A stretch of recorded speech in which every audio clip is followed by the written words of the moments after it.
오늘의 주요 뉴스입니다. 우리나라에서 노인 혼자 사는 가구가 전체 10가구 중 1가구에 육박하는 것으로 나타났습니다. 또 노인 가구주 가운데 절반은 직업이 없었고 생산직 25.6%, 자영업자 22.6%로 나타났다고 통계청이 밝혔습니다. 중국 양쯔강 하류에서 운항 중이던 우리나라의 화학물질 운반선에서 폭발이 일어났습니다.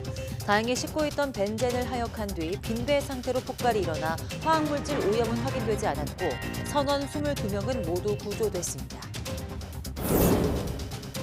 철새 도래지와 가금 농장이 밀집한 전북을 중심으로 고병원성 조류 인플루엔자가 확산하고 있습니다. 과거 상당한 피해가 있었던 시기에 검출됐던 바이러스 두 종류가 모두 등장해 방역 당국이 확산 차단에 총력을 기울이고 있습니다.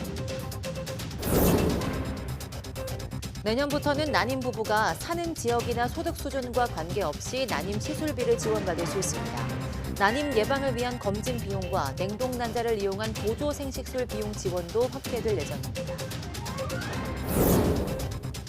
17년 전 성폭력 미제 사건의 범인이 최근 DNA 검사 결과로 붙잡혔습니다. 지난해 성폭력 장기 미제 사건의 신원미상 DNA에 대한 전수조사가 이루어졌는데 17년 전 범행 현장에 남겨졌던 채모 DNA와 일치하는 용의자를 찾아낸 겁니다.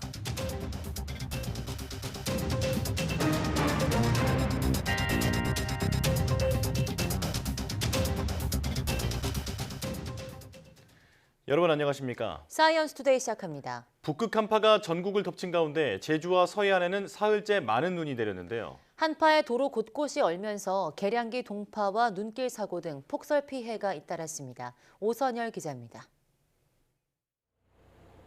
상인들이 새벽부터 나와 넉가래로 가게 앞 눈을 밀어내봅니다. 중장비까지 동원해 치워보지만 끝이 없습니다. 어제 오늘 20에서 30cm 왔고요. 사람들이 통행하기가 너무나 힘들고 그리고 눈 치우기도 너무나 힘들어서 상가 주민들이 힘든 것 같습니다. 출근길에 나선 차량은 바퀴가 헛도는 등 좀처럼 제속도를 내지 못합니다. 폭설에 한파까지 겹치면서 마을길이 얼고 대중교통 이용도 불편을 겪었습니다. 차들도 못 다니고 아예 이제 첫 눈이어서 그랬는지 제설 작업이 안 돼 있었어요. 특히 노인 양반들 이제 차들이 안 다니고 하니까. 폭설 피해도 잇따랐습니다. 전남 영광에선 축사 천장이 무너지면서 돼지 500여 마리를 대피시키는 등 충남과 호남에서 10여 건의 시설 피해가 발생했습니다. 전남 담양에선 제설 작업을 하던 차량에서 불이 나 60대 운전자가 대피하고 차량 일부가 탔습니다. 바퀴 쪽인데 정확한 거는 이제 라이닝 쪽인 것 같아서 마찰열 때문에 발생한 걸로 추정하고 있습니다. 제주도에도 폭설이 내리면서 활주로 제설 작업 때문에 항공기 이착륙에 차질을 빚었고 전국적으로 200건이 넘는 수도 계량기 동파 신고가 접수됐습니다. 기상청은 서해안 지역에 내일까지 최대 10cm의 눈이 더 내릴 것으로 보고 농축산물 냉해 피해와 시설물 붕괴에 철저한 대비를 당부했습니다. YTN 오선일입니다. 최강 북극 한파에 강원 지역에서는 폭포가 흐름을 멈췄습니다. 서해안에는 30cm가 넘는 폭설이 내려 설국으로 변했습니다. 김민경 기자가 보도합니다. 거세게 쏟아지던 폭포가 그 흐름을 멈췄습니다. 물 대신 50m에 달하는 거대한 얼음 기둥이 장관을 이룹니다. 폭포 아래쪽 커다란 바위에는 거대한 고드름이 만들어졌습니다. 북극에서 남아한 강력한 한기가 만들어낸 모습입니다. 날씨가 지금 역대급으로 가장 춥다고 해서 한번 제대로 얼었을 때 한번 보고 싶어가지고 왔는데 정말 실제로 보니까 장관인 것 같습니다. 도심도 이례적인 12월 한파에 움츠러들었습니다. 거리를 오가는 시민들은 모자에 마스크, 귀마개로 중무장한 채 종종 걸음을 합니다. 청계천 가장자리는 얼어붙기 시작했고 고드름도 생겼습니다. 강원도 향로봉은 영하 25.5도, 서울도 영하 14.4도로 평년보다 10도 이상 낮아 이번 겨울 최저기온을 기록했습니다. 한파 속에 서해안에는 폭설이 쏟아졌습니다. 설국으로 변한 내장산의 정자지붕과 앙상한 나무에는 하얀 눈꽃이 폈습니다. 살얼음으로 뒤덮인 호수는 한 폭의 동양화를 연상하게 합니다. 반면 30에서 40cm 안팎의 폭설이 쏟아진 도심은 교통이 마비됐습니다. 거리 곳곳이 눈으로 뒤덮였고 영하권 추위에 도로는 빙판길로 변했습니다. 눈이 많이 내려 차에 눈을 치우고 있는 중입니다. 그리고 출근을 해야 하기 때문에 좀 힘이 들고 바빠서. 전국을 얼린 북극발 한파는 주말까지 이어지겠습니다. 서해안은 오늘까지, 제주도는 내일까지 눈이 더 내릴 걸로 보입니다. YTN 김민경입니다. 매서운 겨울 한파가 몰아치면서 건강 관리에도 주의가 필요합니다. 특히 고령층이거나 고혈압 증상이 있다면 더 주의해야 합니다. 조용선 기자가 보도합니다. 청계광장 폭포의 세찬 물살을 받는 청계천 곳곳에 얼음이 두꺼워지고 있습니다. 사람이 올라가거나 발로 차도 깨지지 않습니다. 전국 곳곳에 한파특보가 내려져 관련 사고와 질환이 잇따르고 있습니다. 한파 대설특보가 내려졌던 전북 무주에서 실종된 80대 여성이 지난 17일 저체온증으로 숨진 채 발견됐습니다. 피하 지방층이 얇아지는 노년층은 체온 손실을 막아주는 능력이 떨어져 더 취약합니다. 또 기저질환으로 고혈압이 있는 사람도 주의가 필요합니다. 날이 추워지면서 혈액 속 수분이 손실돼 점도가 높아지고 급격한 기온차에 혈관이 수축하는 부담까지 더해지기 때문입니다. 수분도 좀 날아가게 되고 그다음에 혈관도 수축하게 되면서 혈압이 더 많이 올라가고 또 혈전이 잘 생기기 쉬운 그런 상황이 만들어지기 때문에 뇌졸중이 발생할 가능성이 높아지는 거거든요. 곳곳이 빙판길이 되면서 낙상사고에 대한 주의도 필요합니다. 넘어지면서 반사적으로 바닥을 짚은 손에 작게는 찰과상으로 그칠 수 있지만 골절이 의심되거나 골반과 다리가 만나는 곳에 고관절에 손상이 오면 반드시 의료기관을 찾아야 합니다.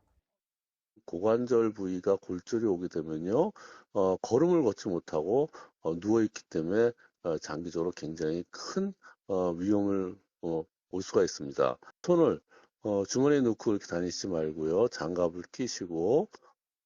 대표적인 한랭 질환인 동상 증상이 있으면 37도에서 39도의 온수에 동상 부위를 담그는 것이 좋습니다.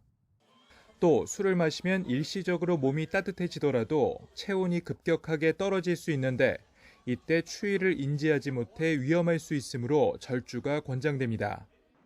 특히 한랭 질환 환자 60% 이상은 65세 이상이어서 고령층에 각별한 주의가 필요합니다. YTN 조용성입니다. 급성 호흡기 감염증 가운데 하나인 호흡기 세포융합 바이러스 감염증 RSV로 입원한 환자가 최근 한 달 새 2배 가까이 늘었습니다. 질병관리청은 전국 병원급 의료기관 218곳을 대상으로 표본 감시를 한 결과 12월 3주차 RSV 입원 환자는 367명으로 11월 4주차 192명보다 1.9배 늘었다고 밝혔습니다. 연령별로 보면 1에서 6세가 47%로 가장 많았고 0세가 25%를 차지하는 등 신생아를 포함한 영유아 환자가 큰 비중을 차지했습니다. 주요 증상은 발열과 두통, 콧물, 인후통이며 영유아와 면역 저하자, 고령자는 모세기관지염이나 폐렴 증상이 나타날 수 있어 조기 진단과 치료가 필요합니다. 코로나19에 이어 독감까지 유행하면서 공급이 부족해진 해열제와 항생제 약값이 오릅니다. 보건복지부는 건강보험정책심의위원회 심의를 거쳐 새해부터 보험 약가를 인상하고 중증질환 치료제에 건강보험을 적용하기로 했습니다.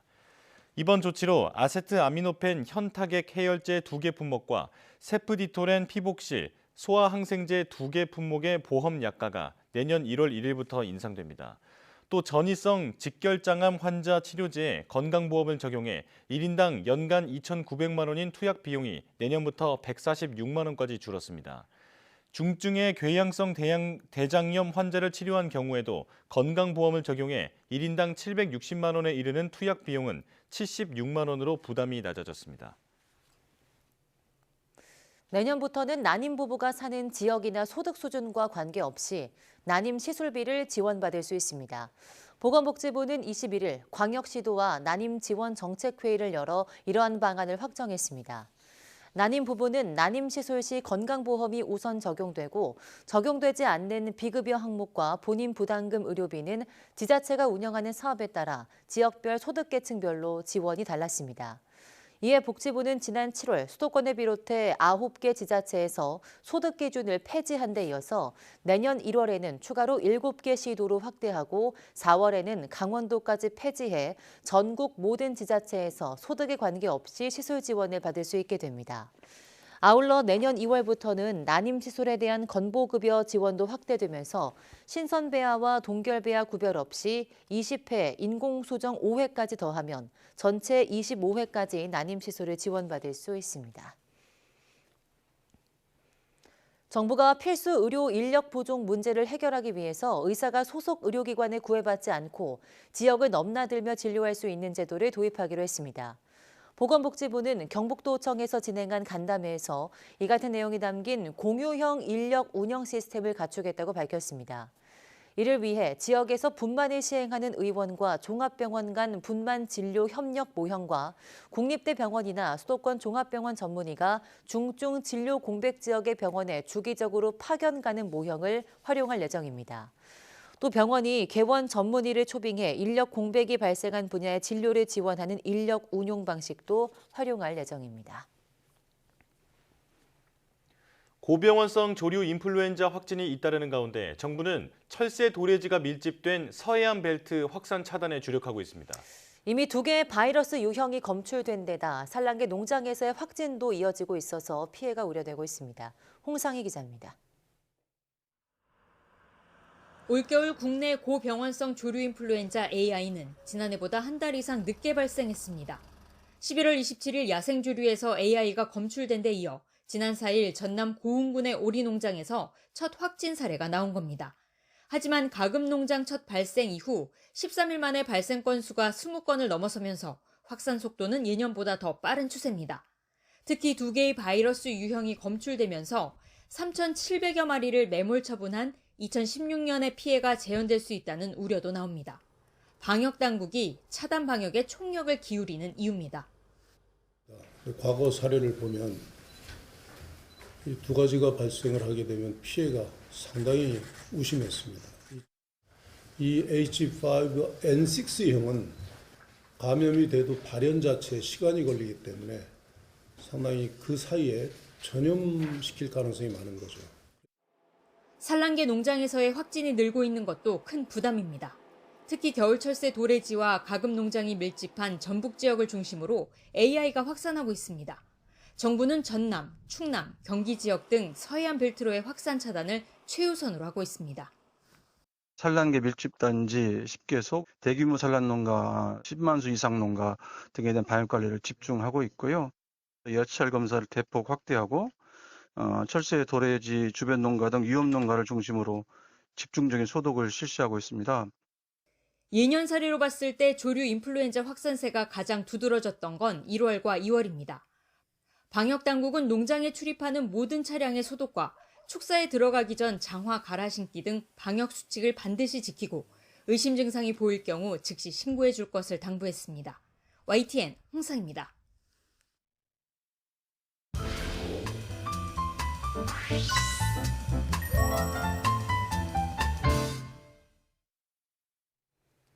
한 주의 마지막인 매주 금요일 영화 속 과학을 찾아보는 시간입니다. 사이언스 레드카펫 오늘도 양우영 기자와 함께하겠습니다.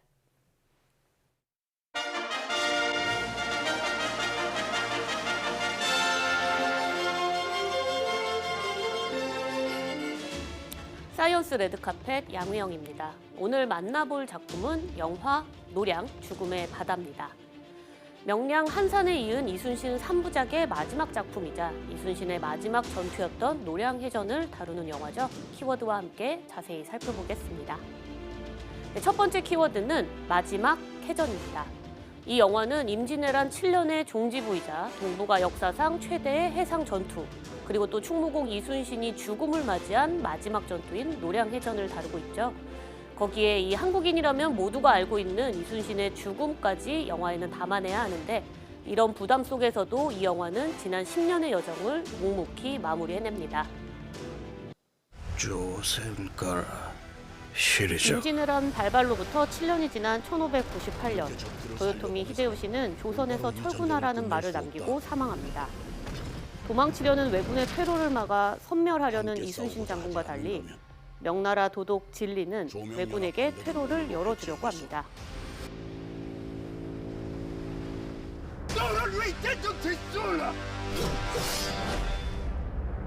진정 저들이 쉽게 돌아갈 것이라 생각하오.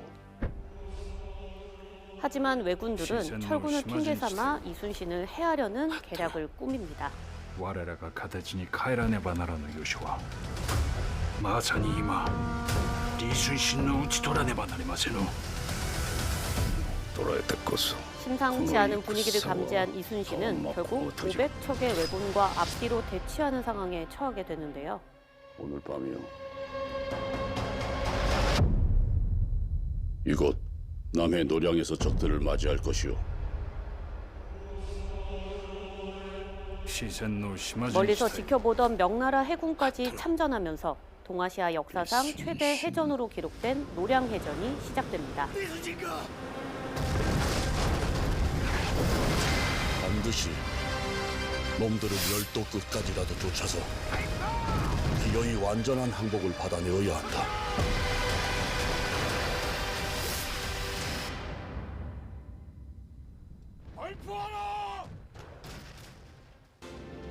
네, 김한민 감독은 오래전부터 이순신 영화를 만들고 싶었다 이렇게 밝혔습니다. 그렇게 만든 첫 번째 영화가 명량이죠. 한국 영화 역사상 최다 관객인 1,761만 명을 기록했습니다. 네, 두 번째 영화인 한산은 코로나 팬데믹 기간에 개봉을 했음에도 불구하고 726만 명을 동원하면서 이순신 신드롬까지 일으켰습니다. 그리고 세 번째 영화이자 마지막 영화인 노량 죽음의 바다.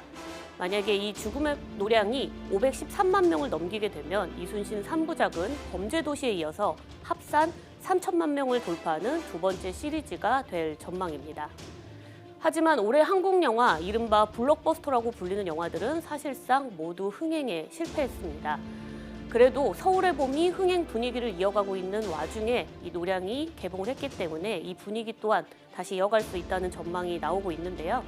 노량의 흥행 이유가 점쳐지는 이유, 이 두 번째 키워드로 알아보겠습니다. 네, 두 번째 키워드는 끝판왕 이순신입니다. 아는 맛이 무섭다라는 말처럼 노량이 보여주는 이 외선을 격파하는 거북선의 모습, 또 그리고 조선 해군의 싸우는 모습들 굉장히 짜릿합니다. 게다가 이 이순신 3부작의 완결판이라는 점도 관객들을 극장으로 끌어당길 만한 이유입니다.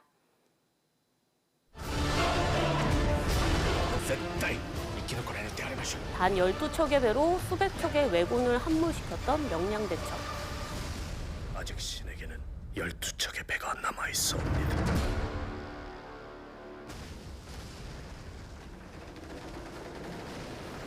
거북선을 중심으로 하객진 등 정교한 해상 전투신을 보여줬던 한산도 대첩. 지금 우리에겐 압도적인 승리가 필요하다. 그리고 이순신의 마지막 전투인 노량해전까지. 이 원수를 갚을 수만 있다면 한 몸 죽는다 한들 여한이 없을 것입니다. 네, 한국 영화 사상 처음으로 시도됐던 이순신 3부작. 10년 동안 이어져 왔던 대장정이 이제 마지막 종착지에 도착을 했습니다. 최민식, 박해일에 이어 배우 김윤석이 마지막으로 이순신을 맡아서 이 전쟁을 어떻게 끝낼지 고민을 하는 현명하고도 어진 현장 이순신의 모습을 보여줍니다. 하는 우리 위인들은 많지는 않습니다. 발표하라! 캐스팅은 최상이었다. 네, 이순신 시리즈의 백미는 단연 해상 전투신이죠. 노량에서는 이 100분간 야간 해전이 펼쳐지는데 조선과 외, 명나라 이렇게 3국의 수군에서 이순신 장군으로 이어지는 원테이크 장면은 마치 현장에 있는 듯한 생동감을 줍니다.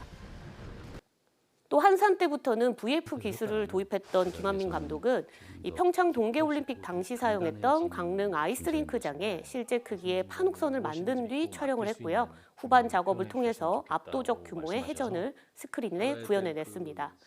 또 무엇보다 전 국민이 아는 유언이죠. 내 죽음을 알리지 마라. 이 대사 역시 담백하게 그려내면서 신파의 덫에서 벗어났습니다.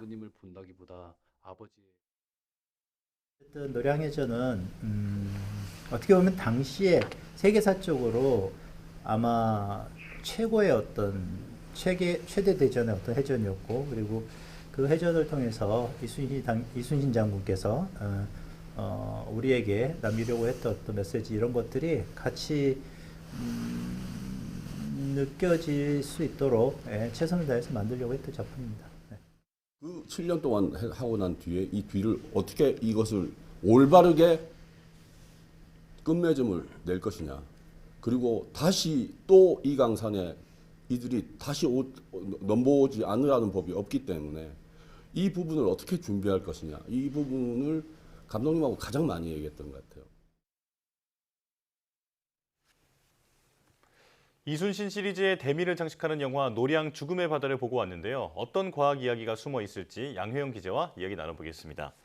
자, 저는 가장 기대되는 게 거북선이 등장하느냐 이건데 이번 해전에도 거북선이 나오나요? 네, 영화에서는 거북선이 등장합니다. 그런데 알고 보니 이제 실제 이 노량해전 때는 거북선이 참전했다는 기록이 없다고 해요. 그래서 이제 이 같은 내용에 대해서 왜 거북선이 등장하는지에 대해서 이제 기자간담회 때 많이 질문이 나왔었는데 네. 김한민 감독은 기록에 없는 건 맞다. 하지만 후대에 갈수록 이 거북선이 많이 만들어지는 것으로 알려져 있었기 때문에 자신이 이제 추측을 해봤을 때 우선 거북선이 계속 재건되고 만들어졌던 건 맞는 것 같다. 그래서 이 조선 병사들에게 영화 속에서라도 의지가 될 수 있도록 거북선을 등장시켰다. 이렇게 설명을 했습니다. 네, 역사적인 고증도 굉장히 중요하겠지만 이게 영화이니까 이순신 3부작 마지막으로 또 거북선이 등장을 안 했다면 굉장히 서운하지 않았을까 싶은데요. 그런데 맞아요. 거북선이 영화에서나 또 박물관에서나 모습이 조금씩 좀 다른 것 같아요. 네, 맞습니다. 당시 만들어졌던 거북선이 뭐 지금까지 존재하지 않기 때문에 우선 그런 일이 벌어지는 건데요. 대부분은 해전에 참전해서 부서질 때까지 사용을 하기 때문에 남아있는 거북선이 없는 상황입니다. 그리고 거기다가 거북선에 대한 자료 또한 많지 않은 것도 문제인데요. 그래서 뭐 박물관, 과학관 혹은 이제 통영이나 뭐 순천 여수 이런 데서 찾아가서 봤을 때 봤던 거북선의 모습들이 다 조금씩 다른 겁니다. 그런데 이거는 지금 현재에 와서뿐만이 아니라 조선 후기 때도 비슷했다고 합니다. 이 1793년에서 94년까지 2년 동안 삼도 수군 통제사를 지냈던 신대현이 당시 순조에게 작성한 상소문을 좀 살펴보면요.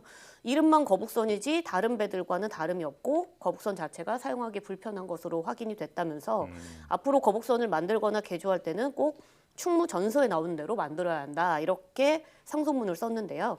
여기서 나오는 이 충무공 전서 안에 귀선도설이라는 이 부분이 있어요. 그 부분이 현재까지 남아있는 이 거북선 관련 기록 중 가장 자세한 것이라고 하고요. 이대로 만들어야 실제 거북선을 모양을 유지할 수 있다. 이렇게 나와 있습니다. 네. 그렇다면 우리가 아는 거북선의 모습이 실제랑은 다를 수 있다라는 얘기겠네요. 네, 그렇죠. 그래서 이 국내 연구자 중에 한 명이 조선 후기 때 사용했던 거북선의 설계 자료를 연구를 해서 실제로 그 당시에 썼던 거북선과 가장 비슷한 모습의 실제 거북선의 모습을 복원을 하는 데 성공을 했습니다. 이 앞서 설명했던 이 충무공 전서에 있는 이 귀선도설이라는 이 설계도를 토대로 만든 건데요. 영상을 준비를 했는데 영상에 한번 보시면서 거북선 설명을 드릴게요. 네, 지금 보시는 게 1795년 통제형 거북선의 축소 모형입니다. 네, 총 길이가 85척, 그러니까 지금의 길이로 환산해 보면 26.6m인데 이게 임진왜란 당시 때보다는 1.3배 길어진 상태의 거북선이라고 볼 수 있습니다.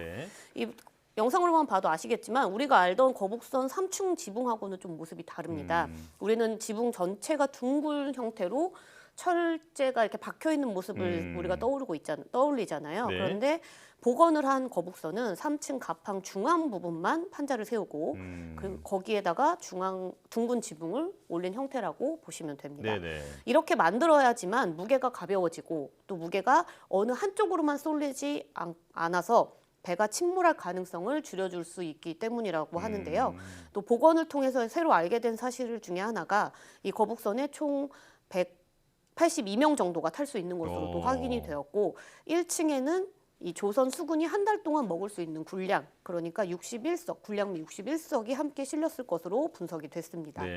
그리고 또 이 거북선 2층 앞쪽에 대형 함포 3대, 또 3층 좌우에 24대 등 총 31대의 대형 포가 탑재됐을 것으로 내다봤습니다. 네. 그 영화를 보면 거북선 그 자체로도 굉장히 인상이 깊지만 그 전투 장면에서 보면 거북선이 갖고 있는 능력이나 강도도 꽤 인상이 깊었거든요. 원래 배끼리 부딪히면 양쪽 다 모두 피해를 보게 되는 건 아닐까요? 네, 맞습니다. 이 조선의 당시의 주력함이 판옥선이라는 배예요. 그러니까 거북선은 사실은 이 특정 순간에 돌파를 할 때 많이 썼던 거고 주 해전에 가장 많이 참전한 주력 배는 판옥선이라는 배입니다. 예. 이 왜군의 해상 그 전투 방식 자체가 그 당시에는 배를 최대한 가까이 다가간 다음에 이제 그 병사들이나 군인들이 실제로 상대편 배 반대편으로 올라타서 난타전을 벌이는 일, 근접전 같은 걸 많이 했습니다. 네. 그러다 보니까 거북선 같은 경우에는 올라가질 못하게 만든 거라서 이제 거북선이 활용이 됐던 건데요. 그 거북선이 만들어지기 전에 우리가 주력함을 이 판옥선으로 이용했던 이유는 판옥선 자체가 글자 그대로 판자에다 옥상을 덧댔다. 그러니까 층고를 더 높였다라고 보시면 되는데 이렇게 되면 적군이 배에 가까이 다가가더라도 쉽게 올라탈 수가 없겠죠. 그리고 여기에 이제 지붕도 만들어 놓았다. 이런 구조라고 생각하시면 되고요. 실제로 옛날 해전에는 이 충파라고 해가지고 고의적으로 부딪혀서 배를 부수는 일들이 있었습니다. 네네. 그리고 또 근접전을 하다 보면 가까워지니까 부딪히는 일들도 많아졌겠죠.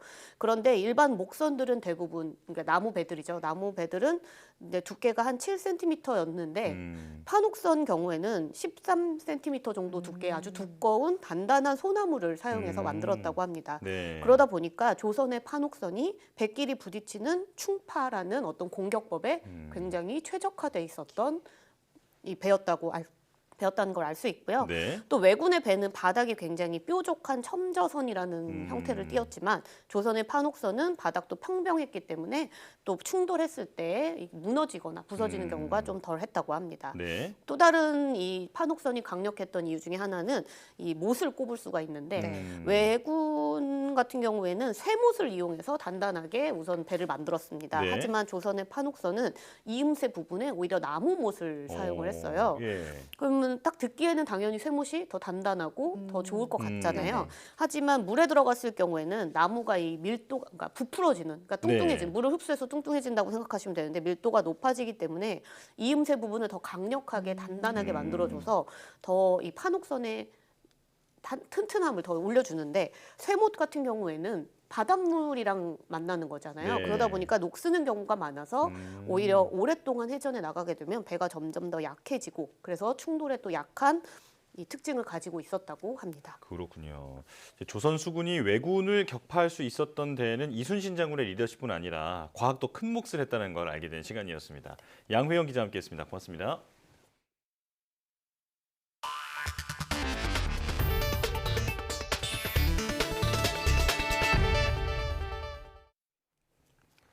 정부의 카르텔 언급 이후 대폭 삭감돼 논란이 됐던 내년도 정부 R&D 예산이 26조 5천억 원으로 확정됐습니다. 이는 정부 예산안보다 6,217억 원 늘어난 것이지만 올해 본 예산보다는 14.7%, 4조 6천억 원 줄어든 규모입니다.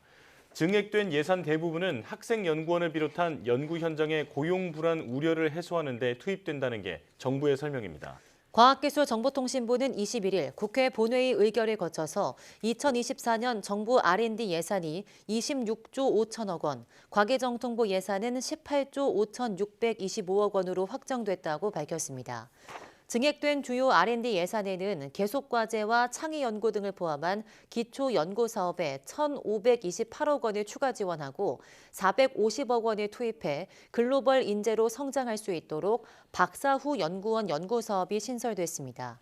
또 차세대 원천기술 개발 사업은 336억 원, 슈퍼컴퓨터와 중이온 가속기 등 첨단 연구 장비 구축과 운영을 위한 예산도 434억 원 추가됐습니다. 17년 전에 벌어진 성폭력 미제 사건의 범인이 최근 붙잡혔습니다. 범행 당시 현장에 남겨진 채모가 결정적 단서가 됐습니다. 박정현 기자가 단독 보도합니다. 지난 2006년 6월 서울 신림동 다세대 주택에서 112 신고가 접수됐습니다. 현관문이 열린 틈을 타 여성 혼자 있는 집에 모르는 남성이 들어와 성폭행하고 달아났다는 내용이었습니다. 경찰은 즉각 수사에 착수했지만 주변을 비추는 CCTV가 없어 용의자를 특정하는 데 난항을 겪었습니다. 단서는 현장에서 발견된 범인의 채모 한 가닥뿐. 이마저도 당시 DNA 데이터베이스가 구축돼 있지 않아 마땅히 써먹을 방법이 없었습니다. 결국 사건은 한참을 캐비닛 안에서 잠들어야 했습니다. 그런데 경찰이 최근 사건 발생 17년 만에 용의자를 검거하는 데 성공했습니다. 미제로 남은 성폭력 사건 속에 신원미상 DNA를 지난해 전수조사하면서 현장에 남은 채모 유전자와 일치하는 인물을 찾아낸 겁니다.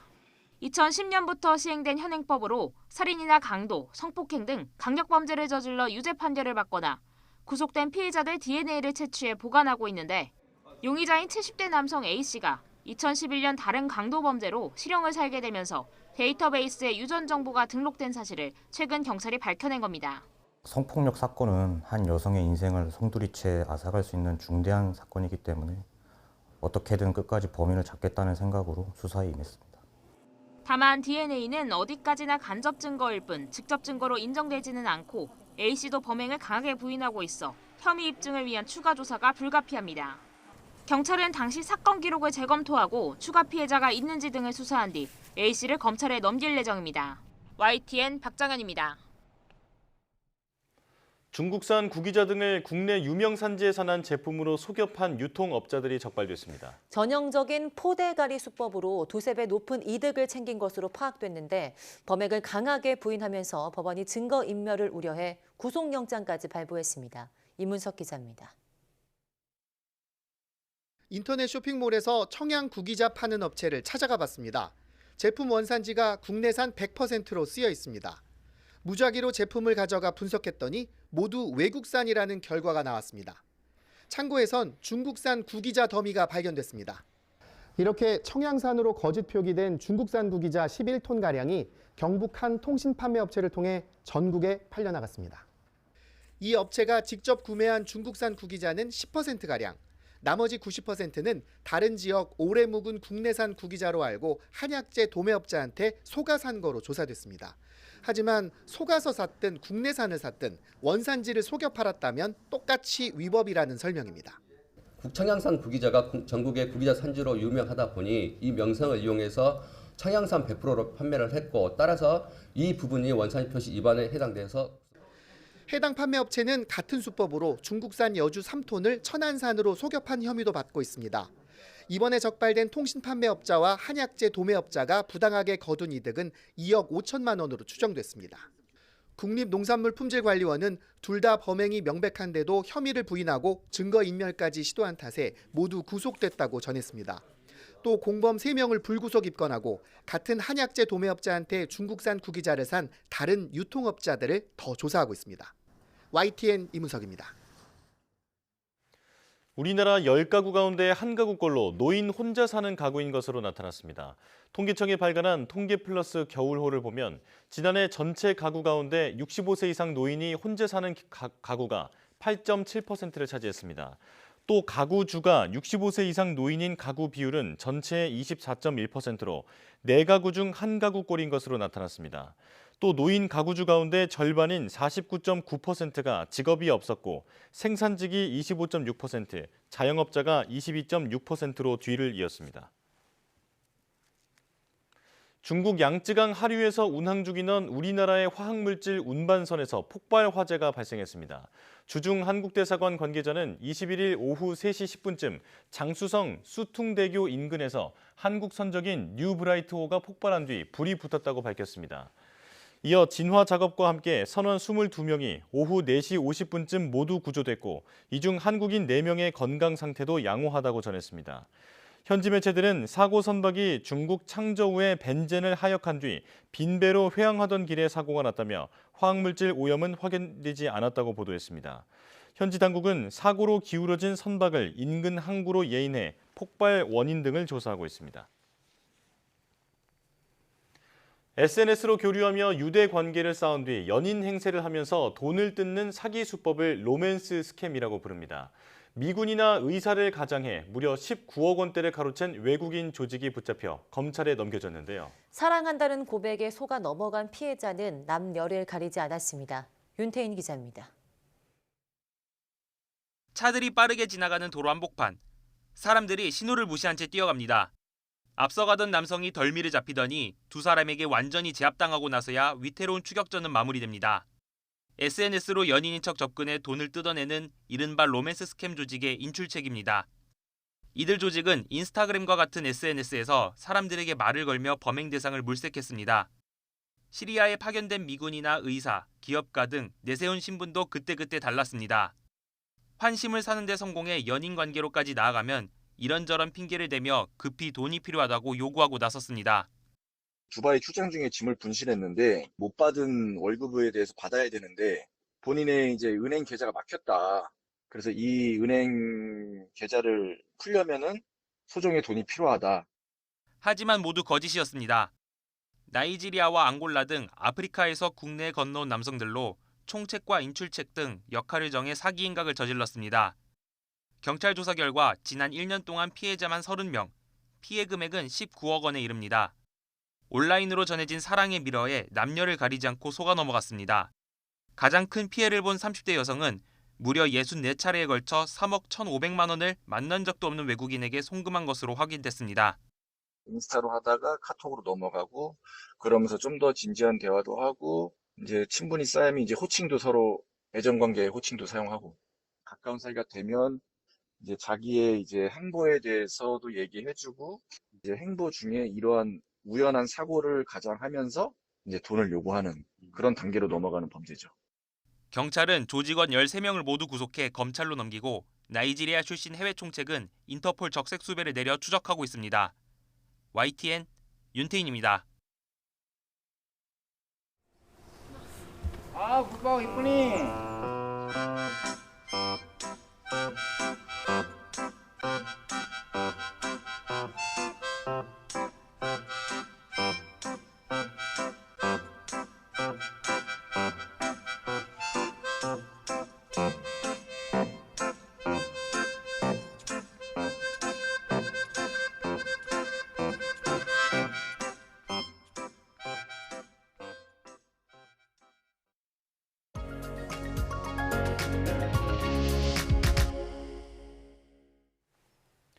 아름다운 미모와 뛰어난 패션으로 한때 영국을 휩쓸었던 인물이 있는데요. 바로 모델이자 사진작가인 패티 보이드입니다.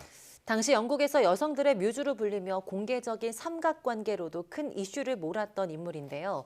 오늘은 패티 보이드의 카메라에 담긴 모습들과 또 여자로서 어떤 삶을 살았는지 이야기 나눠보겠습니다. 박소경 아트 디렉터와 함께하겠습니다. 어서 오세요. 안녕하세요. 네, 안녕하십니까. 자, 아름다운 미모에다 재능까지 겸비해서 또 공개적인 삼각관계를 했다고 하니까 어떤 분인지 궁금해지는데 패티 보이드 소개해 주시죠. 네, 20세기 상징적인 뮤즈이자 또 전설의 밴드 비틀즈의 조지 해리슨과 그의 친구인 에릭 클랩튼 이 두 사람의 사랑을 한 몸에 받았던 인물인데요. 네, 어디서든 이목이 집중되는 화려한 외모와 재능을 가지고 있었습니다. 당대 최고의 패션 모델이었던 트위기와 함께 영국의 손꼽히는 모델로 활약하기도 했는데요. 이 패티 보이드는 시대의 아이콘이었던 동시에 뛰어난 안목과 사진 실력으로 작가로도 활동을 하고 있습니다. 네, 오늘은 그녀의 삶과 사진 세계에 대해서 알아보려고 합니다. 네, 영국에서 진짜 한 획을 그었던 인물이지 않을까 싶은데요. 시대의 아이콘으로 불리던 만큼 그 패티 보이드가 활동한 영국 분위기 어땠을까요? 네, 몇 년 전 유행했던 퀸즈 갬빗이라는 OTT 드라마 아실 텐데요. 네, 그 배경이 바로 영국의 1960년대 후반입니다. 네, 이때를 스윙 런던 시대라고 하는데요. 흔들리는 60년대라는 의미입니다. 이 60년대 중후반 영국에서 청소년과 청년층을 중심으로 일어난 문화혁명입니다. 특히 당시 런던이 이전에는 우울한 도시였다면 이 스윙 런던 시대 때부터는 더욱 밝고 생동감 넘치는 문화의 중심지로 자리를 잡고요. 팝과 패션 분야에서 큰 변화가 일면서 이 영국발 트렌드가 해외로 퍼지기 시작합니다. 네, 이런 현상은 1950년대 베이비붐과 또 전후 경제 호황 등의 이유로 이 도시의 젊은 층들이 많이 거주하면서 시작된 것으로 보고요. 이 사회적인 문제와 또 정치적인 변화 등을 주도했습니다. 또 음악에서는 영국의 대표적인 밴드 비틀즈의 팝이 전 세계를 뒤흔들 정도로 굉장히 충격을 줬고요. 패션 같은 경우는 여성들 사이에서 파격적인 단발머리와 또 짧은 미니스커트가 유행을 하기도 했습니다. 네, 이 스윙 런던이라고 하는 시대를 그야말로 주름 잡았던 사람이 패티 보이드다 이 말씀이신 거죠? 네, 맞습니다.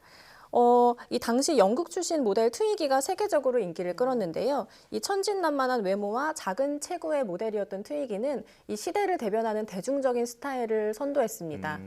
이 같은 시기에 패티 보이드 또한 화려한 외모와 센스 있는 패션으로 이 당대 많은 여성들의 뮤즈였는데요. 특히 비틀즈의 조지 해리슨과 결혼한 이후에 이 조지 해리슨의 친구이자 기타리스트인 에릭 클랩튼과도 사랑에 빠지면서 공개적인 삼각관계로 이슈이기도 했습니다. 이 과정에서 에릭이 패티를 담은 여러 명곡을 만들면서 화제가 되기도 했습니다. 네, 이 삼각관계가 굉장히 이슈였을 것 같은데요. 그 이야기도 좀 들려주시죠. 네, 이 패티 보이드의 사진 작품에도 이 조지 해리슨과 에릭 클랩튼의 일상 사진들이 많이 포함이 되어 있고요. 특히 에릭 클랩튼의 곡 레일라와 또 원더풀 투나잇이라는 곡이 패티에 대한 이야기로 알려져 있습니다. 네, 우선 1962년 패티 보이드는 새초롬한 미니스커트와 인형 같은 외모로 전 세계 여성들의 선망의 대상이었는데요. 네, 그러던 와중에 1964년 조지 해리슨을 처음으로 만나게 됩니다. 이 비틀즈의 영화에 출연을 하면서 알게 된 건데요. 이 조지가 패티를 처음 본 날부터 결혼하자고 했을 정도로 첫눈에 반했다고 하고요. 2년 후 둘은 결혼에 골인을 하게 됩니다. 네, 하지만 조지의 숱한 연문들과 더불어서 존 레논이나 폴 맥카트니처럼 주목을 받고 싶었던 이 조지의 불안한 심리 등이 얽히면서 수차례 불화가 생기고 끝내 이혼을 하게 되는데요. 이후 패티는 에릭 클랩튼을 찾아갑니다. 네, 처음에는 조지의 질투를 유발시키려고 에릭에게 접근을 했지만 곧 정말로 에릭과 사랑에 빠지게 되는데요. 이후 에릭과도 결혼하게 되지만 이 결혼 역시 이혼으로 마무리를 하게 됩니다. 그렇군요. 이게 뭔가 해피엔딩이라고 볼 수는 없는 그런 스토리군요.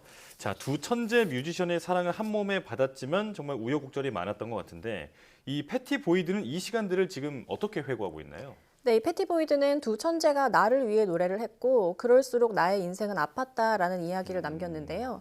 이 당대 최고의 뮤지션이자 서로 절친이었던 조지 해리슨과 에릭 클랩튼으로 인해서 평생의 꼬리표와 함께 많은 우여곡절을 겪은 패티 보이드는 이 과거를 아름답게만 회상하지는 않았습니다. 네, 하지만 그들과 가장 가깝게 지냈던 사람인 만큼 그들의 일상적인 모습을 사진으로 많이 남겼는데요.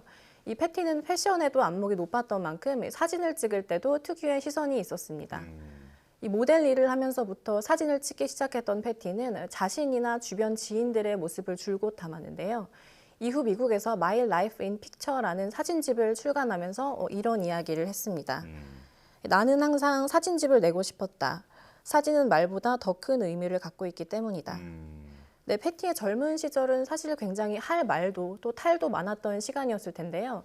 너무나 많은 질문들과 또 꼬리표들이 따라다녔기 때문에 오히려 말보다는 사진으로 담담히 그 시간들을 기록하고 담아낸 것 같습니다. 네, 그러면 이제 그 사진들이 굉장히 궁금한데요. 네, 먼저 제가 굉장히 좋아하는 사진 중 하나인데요. 이 장미 정원 앞 조지 해리슨과 패티 보이드라는 사진입니다. 네, 1986년에 찍은 사진으로 일상적인 모습이 담겨 있습니다. 실제로 패티와 조지가 살던 집의 장미 정원인데요. 이 당시 이 둘은 히말라야에서 2달간 명상을 마치고 영국으로 돌아왔다고 합니다.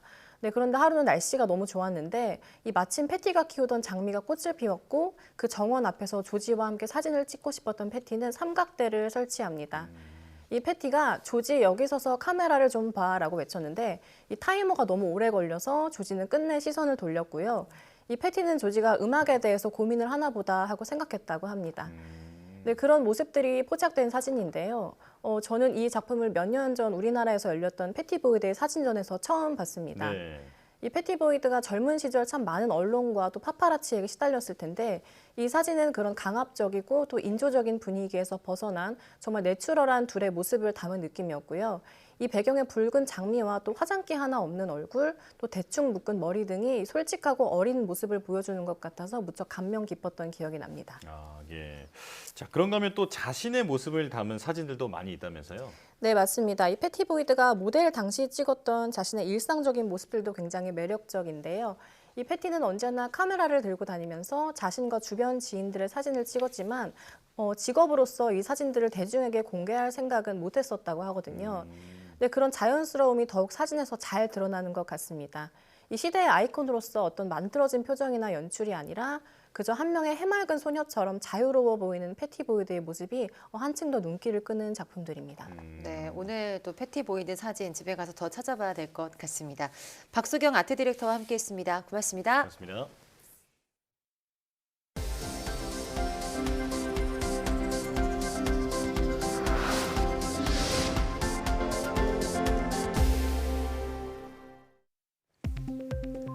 자궁경부암을 일으키는 인유두종 바이러스 HPV가 남성에서는 전립선암 발생과 연관이 있다는 연구 결과가 나왔습니다. 대만 타이베이대 의대 병원 연구팀은 전립선암 환자 5천여 명을 포함한 15,000여 명의 자료를 분석한 결과 HPV 감염자는 HPV 감염 병력이 없는 사람보다 전립선암 발생률이 2.3배 높았다며 HPV 감염과 전립선암 사이 밀접한 관계가 있다는 증거라고 밝혔습니다. HPV는 성인 3명 중 1명꼴로 감염되는 흔한 성병으로 100종이 넘는 변종 가운데 13종이 암을 일으킨다고 알려졌고 일부 변종을 표적으로 하는 백신이 개발돼 널리 사용되고 있습니다. 공공기관이 보유한 논문과 보고서 등 지식정보 5억 8천만 건이 국가 지식정보로 지정돼 전면 공개됩니다. 과학기술정보통신부는 이 같은 내용을 담은 제1차 국가지식정보 연계 활용 촉진 기본계획 등 3개의 안건을 심의 의결했습니다. 이에 따라 이번에 지정된 국가지식정보는 다음 달부터 서비스를 시작하는 통합 플랫폼 가칭 디지털 지편전에 게재돼 구글과 네이버 등 민간 검색 엔진에서도 쉽게 찾아볼 수 있게 노출됩니다. 과기정통부는 민간이 국가지식정보를 인공지능 학습용으로 활용할 수 있도록 하고 법률 자문 등을 통해 저작권 분쟁 우려를 해소할 수 있도록 지원할 예정입니다. 원자력안전위원회가 내년부터 소형 모듈 원자로 SMR 규제 연구 추진단을 설립해 운영한다고 밝혔습니다. 추진단은 2028년까지 진행되는 중소형 원자로 안전규제 기반기술 개발 사업에 따라 2026년까지 SMR 설계 특성에 따른 규제 입장과 심사 지침, 안전성 검증 방법론 등을 개발하며 이와 관련된 연구를 수행할 예정입니다. 원안위는 추진단을 이끌어갈 추진단장 공모를 다음 달 15일까지 진행한다며 이를 통해 SMR 규제 체계 마련을 본격화할 계획이라고 밝혔습니다. 국립광주광학관 신임 관장으로 이정구 미래교육재단 단장이 선임됐습니다. 이 관장은 공주 사범대를 졸업하고 서울대에서 고생물학으로 석 박사를 학위를 받았으며 2008년 국립과천과학관에 입사해 국립서울과학관장, 자연생명과장 등을 역임했습니다. 광주과학관장은 관장추천위원회 심사 추천을 거쳐서 과기정통부 장관이 임명하며 이 신임 관장의 임기는 3년입니다.